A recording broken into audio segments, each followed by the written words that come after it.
Uma barra de aço ASTM A36, né, com as seguintes propriedades: modo de elasticidade 200 GPa e poação de 0,32.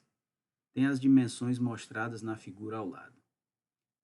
Se uma força axial P de 80 kN for aplicada à barra, determine a mudança nas dimensões da área de sua seção transversal após a aplicação dessa carga, sabendo que o material comporta-se elasticamente, tá?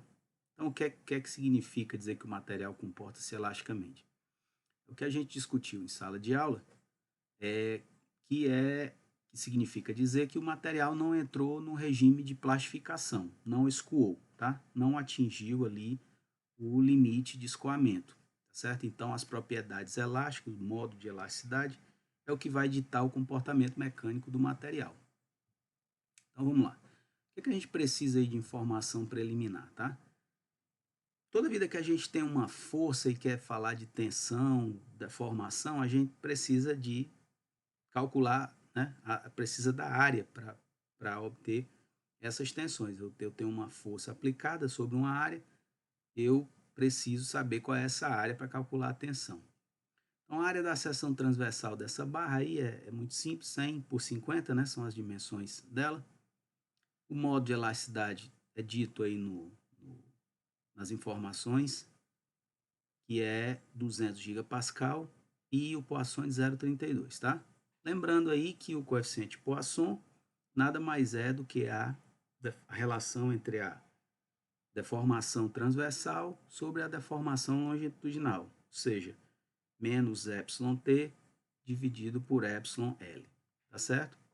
Então vamos lá, como eu falei, para a gente calcular primeiramente aí a tensão normal que age nessa barra, tá?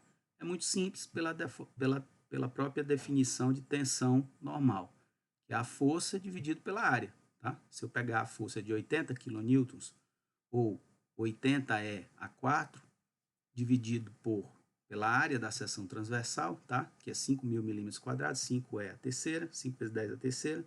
Isso vai me dar, né, lembrando aqui que a gente vem utilizando sempre as unidades aqui, Newton por milímetro quadrado, para trabalhar com MPa de tensão, tá? Então, a gente obtém aí 16 MPa, que é a tensão normal ou sigma z, tá? Eu poderia também chamar de sigma z, ou seja, a tensão normal aí no eixo, na direção do eixo z, tá? Se eu quero, pessoal, saber qual é a deformação, né, que é causada devido a essa força, a essa tensão, eu posso me utilizar da fórmula aqui, da relação entre o módulo, né? A fórmula do módulo, que nada mais é do que a relação entre a tensão e a deformação. Tensão normal sobre deformação normal, tá? O módulo de elasticidade eu já tenho, a tensão eu acabei de calcular, e o εz, que é o que é a deformação, que é o que eu estou querendo, eu posso obter, tá?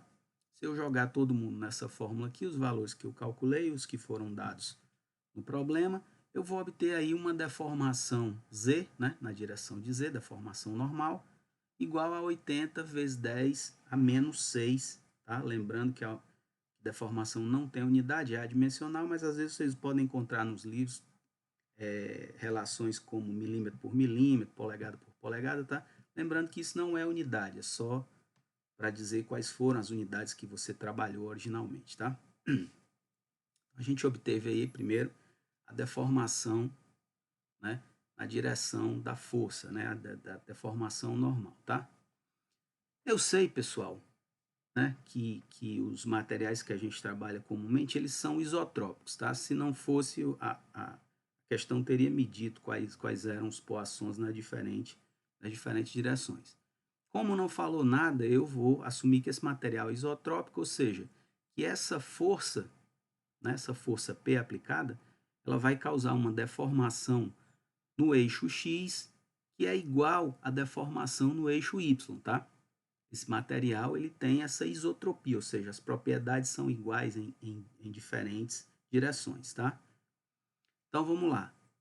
Se o Poisson, né, é 0,32, eu posso calcular qual é a deformação transversal, não é isso?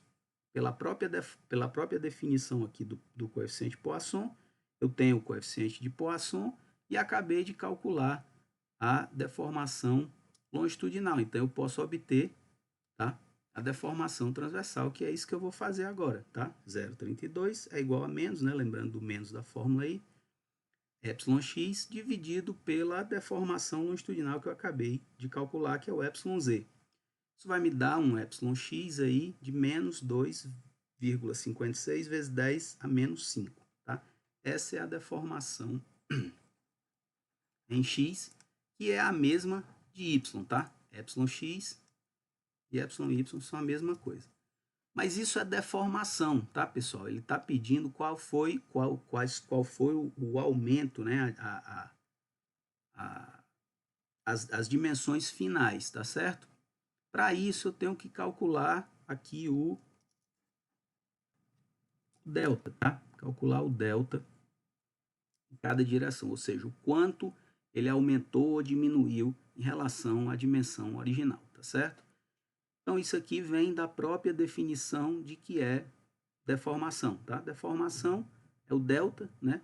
É o quanto esse material aumentou as dimensões ou diminuiu, dividido pelo comprimento inicial, tá certo? Eu vou fazer isso nas três direções, εx, εz e εy, tá? Então, começando aqui por εz, né? A deformação longitudinal, eu tenho que o delta, né? No caso, se foi uma tração, ele vai aumentar, né? Então, ele vai aumentar de tamanho, porque eu estou puxando essa barra, tá?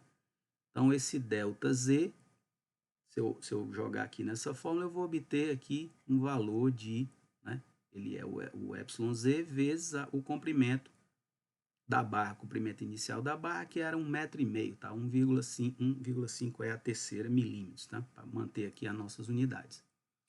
Eu obtenho com isso um valor de 0,2 milímetros, ou seja, quando eu apliquei uma força de 80 kN naquela barra que tinha originalmente 1,5 m, eu aumentei essa barra, o tamanho dessa barra em 0,12 milímetros, ou seja, o comprimento final dessa barra agora é 1,5 m, né, mais 0,12 milímetros, certo? Isso aí significa esse delta, certo?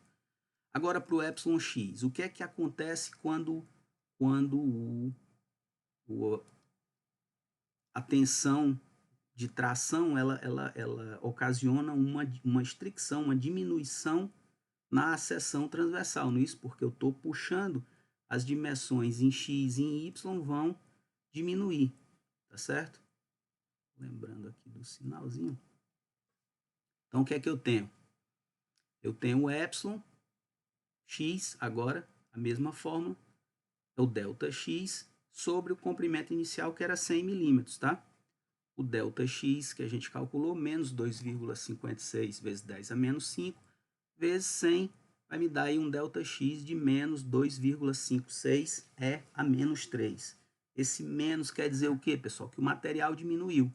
Se ele tinha originalmente 100 milímetros, agora ele vai ter 100 milímetros menos 2,56 vezes 10 a menos 3 milímetros, tá? A mesma coisa aqui na direção y, tá? Só lembrando que a direção y, a dimensão era 50 milímetros, tá? Mesma coisa, a gente discutiu aí que o εx é igual a εy. Isso vai me dar aí um valor de menos 1,28 vezes 10 a menos 3 milímetros, né?